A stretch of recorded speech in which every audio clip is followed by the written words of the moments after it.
창조주 하나님이신 예수님이 피조물인 인간들에게 재판받으시는 장면을 계속해서 살펴보고 있습니다.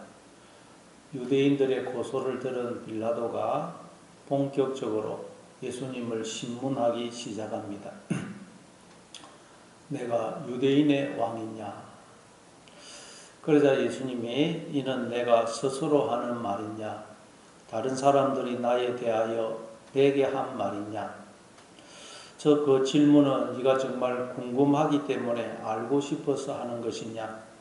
아니면 내 나라 사람들이 그 제목으로 나를 고소하기 때문에 그 질문을 내게 하는 것이냐? 하고 반문하십니다. 그러니까 빌라도가 내가 유대인이냐? 즉 나는 유대인이 아니기 때문에 그런 데는 관심이 없다. 내가 알고 싶은 것은 네가 도대체 무슨 잘못을 저질렀길래 너 나라 사람들이 너를 십자가에 못 박아 죽이라고 내게 넘긴 것이냐 하는 것이다 하고 말합니다. 그러자 예수님이 내 나라는 이 세상에 속한 것이 아니다. 내 나라는 여기에 속한 것이 아니다 라고 하십니다. 여기까지가 지난주에 살펴본 내용입니다. 그러나 예수님의 이 말씀에 담긴 의미를 전혀 알지 못하는 빌라도가 또 뭐라고 신문합니까? 37절입니다. 빌라도가 이르되 그러면 내가 왕이 아니냐? 예수께서 대답하시되 내 말과 같이 내가 왕이니라. 내가 이를 위하여 태어났으며 이를 위하여 세상에 왔나니 곧 진리에 대하여 증언하려 함이로라. 무로 진리에 속한 자는 내 음성을 듣느니라 하신대. 빌라도는 내 나라는 여기에 속한 것이 아니다 라는 예수님의 대답을 듣고는 즉시 그럼 내가 왕이 아니냐 하고 묻습니다. 빌라도는 자신의 이 질문에 예수님이 그래 나는 왕이 아니다 하고 대답해 주기를 간절히 원했을 것입니다. 그러면 유대인들을 불러서 내가 신문해보니 이 예수라는 자가 자기는 왕이 아니라고 그런다. 그러니 로마 법에 의하면 이 자는 무죄다. 따라서 너희들이 데려가서 너희들의 종교법으로 처리해라. 그리고 자신은 이 골치 아픈 문제에 관여하지 않기를 바랬을 것입니다. 왜냐하면 지금까지 유대인들의 종교 문제에 관여해서 유익되는 게 하나도 없었기 때문입니다. 그런데 예수라는 자가 나는 왕이 아니다 이 말만 해주면 이 문제에 관여하지 않을 수가 있는 것입니다. 그래서 아마 빌라도는 속으로 그래 너는 왕이 아니지 왕이 아니어야 돼 그러니 왕이 아니라고 그래 그런 마음이었을 것입니다. 마찬가지로 인간들은 하나님이 왕이 아니기를 간절히 원합니다. 왜냐하면 하나님이 왕이 아니시면 하나님과 아무 상관없이 지금까지 내가 살아오던 대로 즉 내 마음대로 살 수가 있기 때문입니다.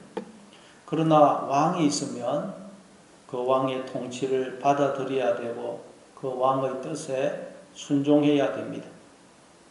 그러면 지금까지의 삶의 방식, 태도, 삶의 목적, 가치관, 세계관 모든 것이 달라지게 됩니다. 지금까지의 모든 삶을 고치고 수정해야 됩니다. 그러니 골치가 아픕니다. 그래서 인간들은 하나님이 왕이 아니기를 바랍니다. 이 세상과 우리를 지으시고 다스리시는 하나님 같은 분은 없다고 아니 없어야 된다고 생각합니다. 그래서 시편 14편 1절에 보면 어리석은 자는 그의 마음에 이르기를 하나님이 없다 하는도다. 그들은 부패하고 그 행실이 가증하니 선을 행하는 자가 없도다 그러는 것입니다. 인간들이 왜 마음으로 하나님이 없다고 그러느냐? 부패하고 행실이 가증하고 선을 행하지 않는 삶, 즉 하나님과 상관없는 삶을 계속 살고 싶어서 그런다는 것입니다. 만일 왕이신 하나님이 계시면 지금까지 하나님과 상관없이 살았던 모든 삶을 고치고 바꾸어야 되기 때문입니다. 그래서 인간들이 우리를 지으시고 다스리시는 신이 있다면 우리는 뭐냐? 인간은 뭐냐? 도대체 나는 뭐냐? 그러니 하나님 같은 존재는 없어. 아니 없어야 돼. 그러면서 자기들 마음으로 하나님의 존재를 부정하더라는 것입니다. 그래서 사람들이 하나님이 없다 그런다는 것입니다. 그러니까 이 말은 예수 믿는 우리도 하나님이 왕이 아니시기를 바랄 때가 너무도 많다는 말입니다. 왜냐하면 내가 왕이 되어 내 마음대로 내 뜻대로 살고 싶어서입니다. 그래서 교회에서는 하나님의 왕 되심을 인정하는데 교회를 나가기만 하면 하나님의 왕 되심을 잘 인정하지 않습니다. 가정에서, 학교에서, 직장에서는 하나님의 왕 되심을 인정하지 않습니다.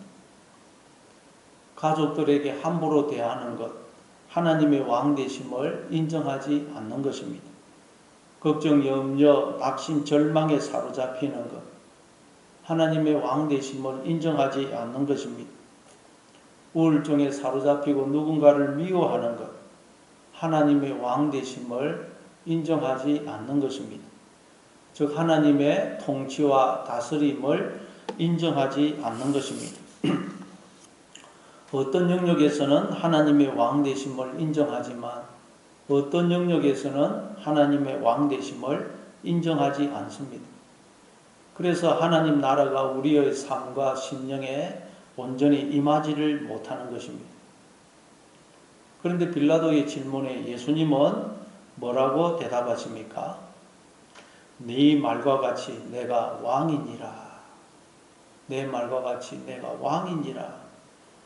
예수님은 조금의 주저함도 타협도 없이 내가 왕이니라고 말씀하십니다. 이 말은 하나님이 이 세상과 우리를 지으셨을 뿐만 아니라 지으신 이 세상과 우리를 붙드시고 섭리하시고 복을 주시고 다스리시며 그의 뜻을 이루어가고 계시다는 말입니다. 따라서 우리는 하나님을 왕으로 모시고 하나님의 통치와 다스림을 받아들여야 됩니다. 즉 내 인생을 주인 되신 하나님께 돌려드리고 그분의 뜻과 인도하심에 순종하면서 그분의 뜻을 이루는 삶을 살아야 됩니다.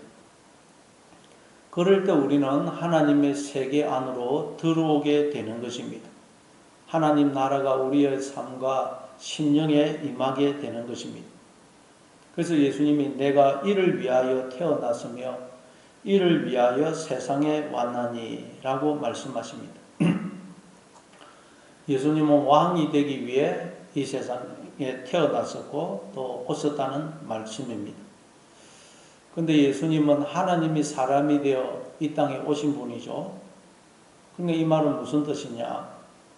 하나님은 우리의 왕이 되시려고 우리 안에 영으로, 생명으로, 주인으로, 머리로, 왕으로 들어오셔서 우리와 하나가 되어 주심으로 우리를 생명으로 존재케 해 주셨다는 말입니다.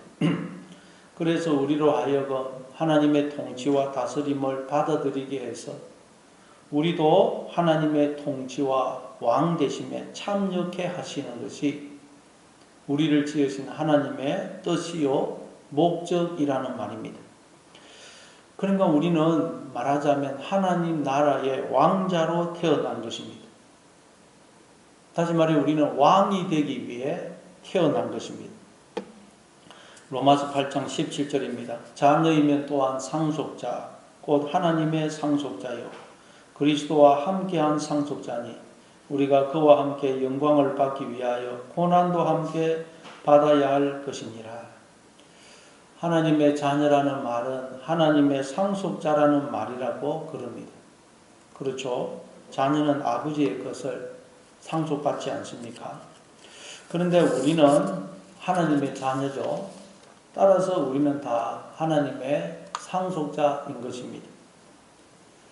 재벌 회장의 자녀다. 상속자다. 그러면 얼마나 대단합니까? 얼마나 우리가 부러워합니까? 그러나 우리는 그 정도가 아닙니다. 우리는 만왕의 왕이시며 만주의 주이신 하나님의 자녀요, 하나님의 상속자입니다. 하나님은 우리에게 하나님 나라를 물려주시려고 우리를 낳으신 것입니다. 즉 우리를 하나님의 통치와 다스림에, 하나님의 왕 되심에 참여케 하시려고 우리를 낳으신 것입니다.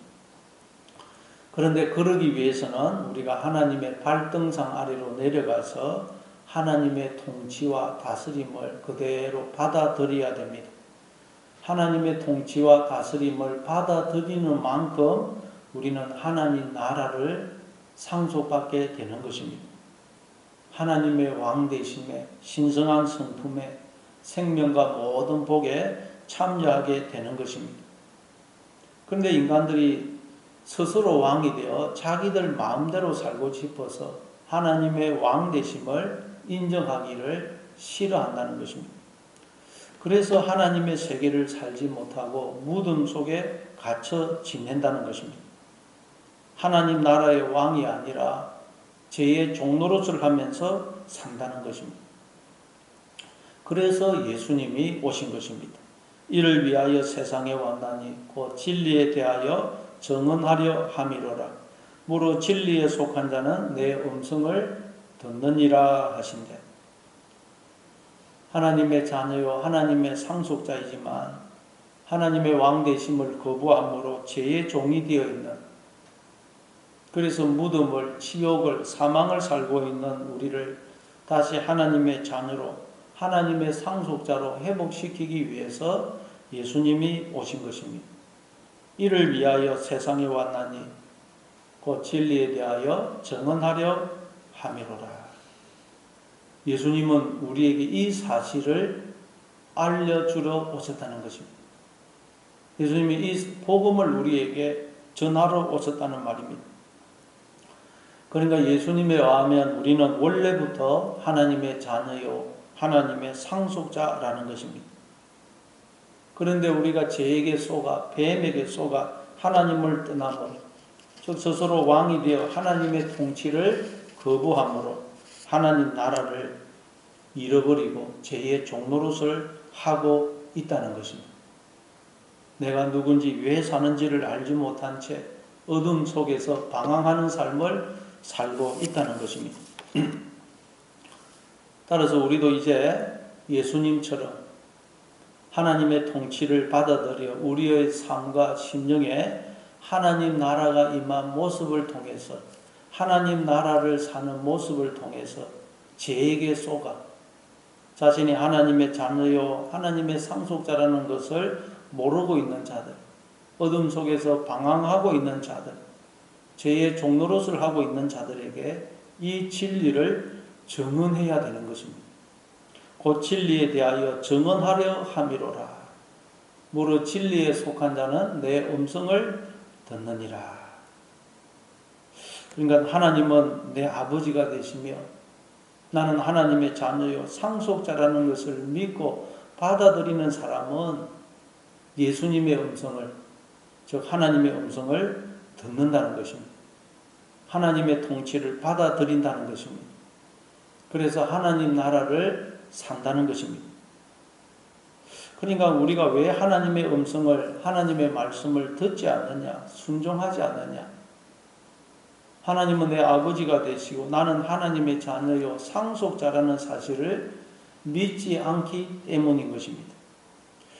여러분은 하나님이 내 아버지가 되시고 나는 하나님의 자녀요 하나님의 상속자라는 것을 믿으십니까? 그렇다면 하나님의 말씀을 들으시기 바랍니다. 여호수아 1장 9절입니다. 내가 내게 명령한 것이 아니냐. 강하고 담대하라. 두려워하지 말며 놀라지 말라. 네가 어디로 가든지 내 하나님 여호와가 너와 함께 하느니라.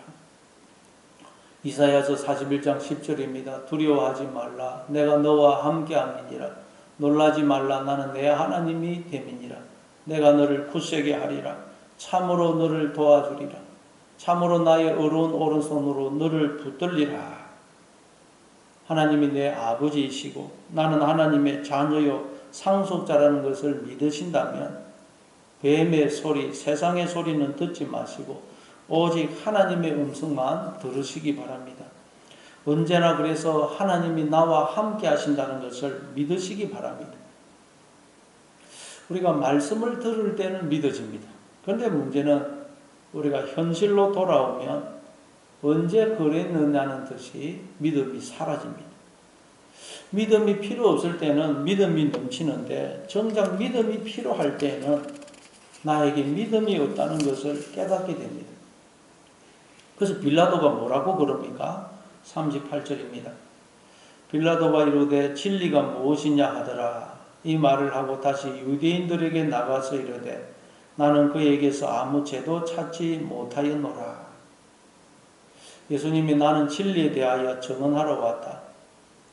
진리에 속한 자는 내 음성을 듣는다. 그러니까 빌라도가 진리가 무엇이냐 하고 묻습니다. 빌라도가 지금 정말 진리가 무엇인지 알고 싶어서 묻는 것일까요? 아닙니다. 그래서 질문만 하고 대답은 듣지도 않은 채 다시 유대인들에게로 가버리는 것입니다. 정말 알고 싶었다면 예수님의 대답을 기다렸을 것입니다. 그러니까 지금 빌라도는 한심하다는 뜻한 태도와 의미로 이 말을 하는 것입니다. 왜냐하면 로마의 철학, 로마의 사상은 힘의 철학, 강자의 철학이었기 때문입니다. 강한 자가 진리고 힘을 가진 자가 진리였습니다. 전쟁에서 이기면 쿠데타를 일으키든 뭘 하든 해서 권력을 가지면 돈을 벌면 힘을 가지면 그 사람은 진리가 되고 그렇지 않으면 그 사람은 실패자요 아무것도 아닌 것으로 여겼습니다. 특히 빌라도는 이런 사상, 이런 철학이 뼛속까지 배어있던 사람입니다. 그런데 빌라도가 볼 때 예수님은 어떠합니까? 아무것도 가진 것이 없어요. 힘도 권력도 돈도 아무 배경도 없습니다. 3년 동안 같이 살았던 제자들도 다 도망가고 한 놈도 스승과 죽겠다고 하는 자가 없습니다. 그렇게 예수님을 한호했던 무리들도 다 돌아섰습니다. 심지어 동족들이 십자가에 매달아 죽이라고 끌고 왔습니다. 그러니 빌라도가 볼 때 예수님은 완전한 실패자입니다. 그런데 그런 예수님이 나는 하나님의 아들이요 왕이다. 내가 이를 위하여 낳고 이 진리에 대하여 증언하러 왔다. 진리에 속한 자는 내 음성을 듣느니라. 그러니 얼마나 기가 차고 환심해 보였겠습니까? 그래서 빌라도가 진리라는 것은 없어. 그저 강한 것이 진리고 힘이 진리야. 성공하고 출세해서 보란듯이 나를 드러내고 증명하는 것이 진리야. 그런 의미로 진리가 뭐냐 지금 그러는 것입니다. 그리고 빌라도는 다시 유대인들에게 가서 나는 그에게서 아무 죄도 찾지 못하였다고 말합니다. 빌라도가 신문을 해보니 로마 법에 규정되어 있는 그 십자가형을 내릴 만한 죄가 예수님께는 전혀 없어요. 그래서 나는 그에게서 아무 죄도 찾지 못하였노라. 이 말을 3번이나 합니다. 방금 읽은 18장 38절 그리고 뒤에 19장 4절 19장 6절입니다. 여러분 신문을 해보니 아무 죄가 없어요. 그러면 로마의 법을 집행해야 될 책임과 권한이 있는 총독으로서 빌라도는 어떻게 해야 됩니까? 당연히 죄 없으신 예수님을 석방해야 됩니다. 그런데 빌라도는 어떻게 합니까? 39절입니다. 6월절이면 내가 너희에게 한 사람을 놓아주는 전례가 있으니 그러면 너희는 내가 유대인의 왕을 너희에게 놓아주기를 원하느냐 하니 지금까지 유대인의 최대 명절인 6월절이 되면 로마 총독이 유대인 죄수 한 사람을 석방하는 관례가 있었던 것 같습니다. 근데 이제 오늘 저녁부터 6월절입니다. 그래서 빌라도가 그 관례를 언급하면서 이번 6월절에는 내가 유대인의 왕을 이 예수라는 자를 놓아주면 되겠느냐 하고 묻습니다. 이 말은 무슨 뜻입니까? 그래, 너희들 말대로 이 예수가 십자가에 달려 죽어야 될 죄인이라고 치자. 맞다, 그래, 죽을 죄인이다. 그럼 내가 이번 6월절에 이 예수를 놓아주면 되겠느냐라는 말입니다.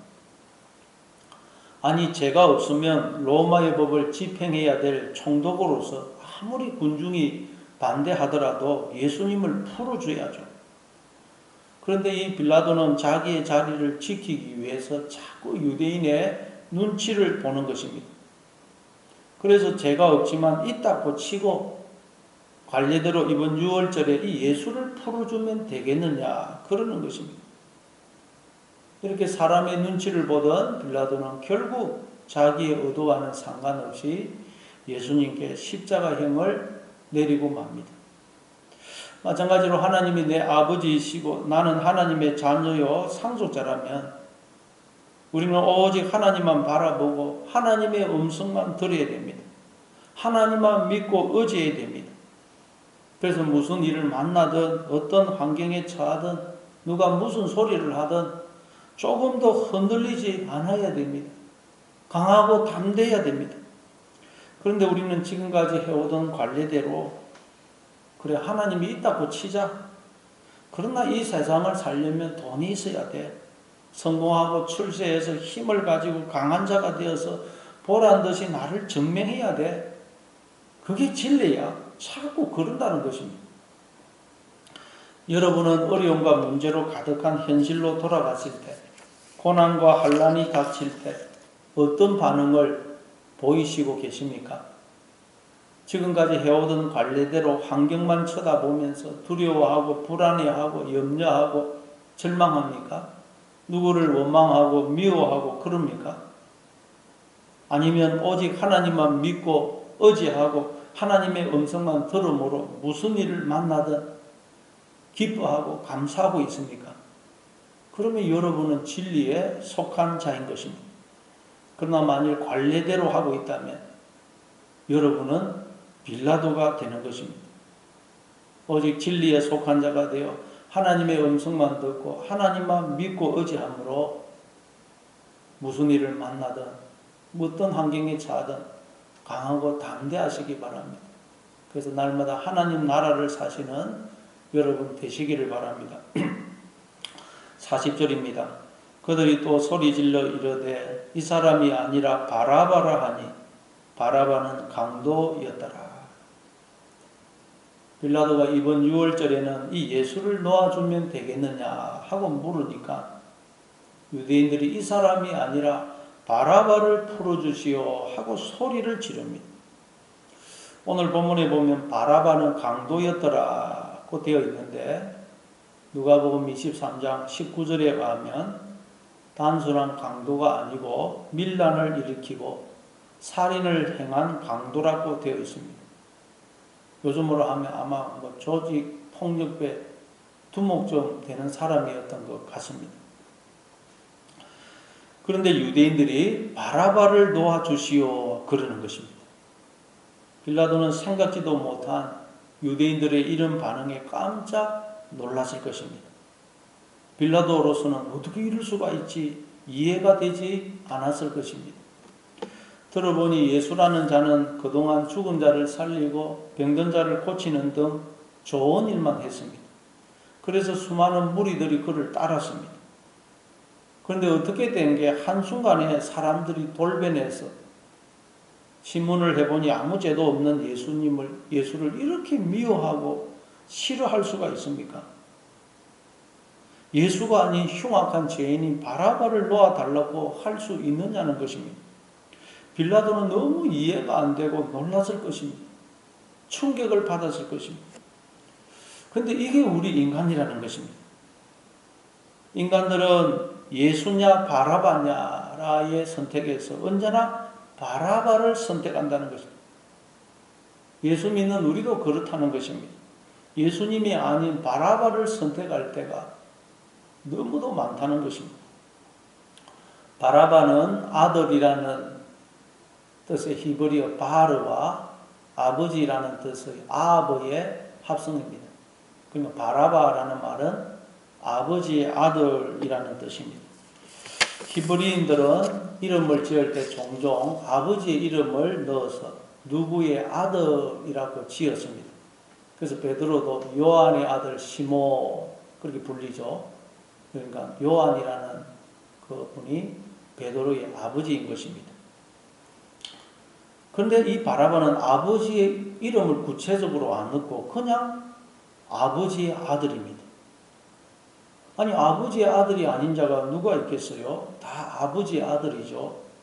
아버지가 있기 때문에 태어난 거 아닙니까? 그런데 재미있는 게 이 바라바는 이름이 그냥 아버지의 아들입니다. 그러니까 이 바라바는 나를 낳으신 아버지가 누군지를 모르는 것입니다. 그러니 내가 누군지도 알 수가 없죠. 아버지를 모르니. 따라서 이 바라바는 누구를 가리키겠습니까? 하나님이 나를 낳으신 내 아버지시라는 것을 알지 못하는 모든 인간들을 가리키는 것입니다. 하나님이 우리의 아버지가 되시고 우리는 하나님의 자녀입니다. 하나님이 당신의 피를, 영을, 생명을 부어 우리를 낳으심으로 우리가 지금 생명으로 존재하는 것입니다. 그런데 인간들이 죄에게 속아 하나님 아버지를 떠남으로 나를 낳으신 진짜 아버지, 하늘 아버지가 누군지를 모르는 바라바가 된 것입니다. 그래서 하나님의 아들이어야 될 인간들이 하나님 아버지의 것을 도둑질하고 하나님 아버지가 주신 생명을 스스로 죽이는 강도 살인자가 되어 있더라는 것입니다. 그런데 예수 믿는 우리도 예수냐 바라바냐, 하나님의 아들로서의 나냐 죄의 종으로서의 나냐의 선택에서 바라바를, 죄의 종으로서의 나를 선택할 때가 너무도 많다는 것입니다. 하나님이 이스라엘 백성들을 출애굽시켜 가나안 땅에 들어보내시면서 앞으로 내가 너희들 앞에 생명과 복을, 생명과 사망을, 복과 저주를 둘 테니 너희는 생명과 복을 선택해서 생명과 복을 누리며 살아라 그러지죠. 근데 이스라엘 백성들은 뭘 선택합니까? 생명이 아니라 사망을, 복이 아니라 저주를 선택합니다. 여러분은 지금까지 살아오면서 뭘 선택하셨습니까? 지금은 뭘 선택하고 계십니까? 예수님입니까? 바라바입니까? 하나님의 자녀로서의 나입니까? 아니면 죄의 종으로서의 나입니까? 하나님이 나를 낳으신 진짜 아버지, 하늘 아버지가 되시고 나는 하나님의 자녀요 상속자다라는 것을 기억하심으로 바라바가 아닌 예수님을, 죄의 종으로서의 나가 아닌 하나님의 자녀로서의 나를 날마다 선택하시기 바랍니다. 그래서 하나님의 자녀로서의 신분, 모습, 지위, 특권을 회복하셔서 날마다 하나님의 자녀로서의 삶을 살아가시는 여러분 다 되시기를 바랍니다.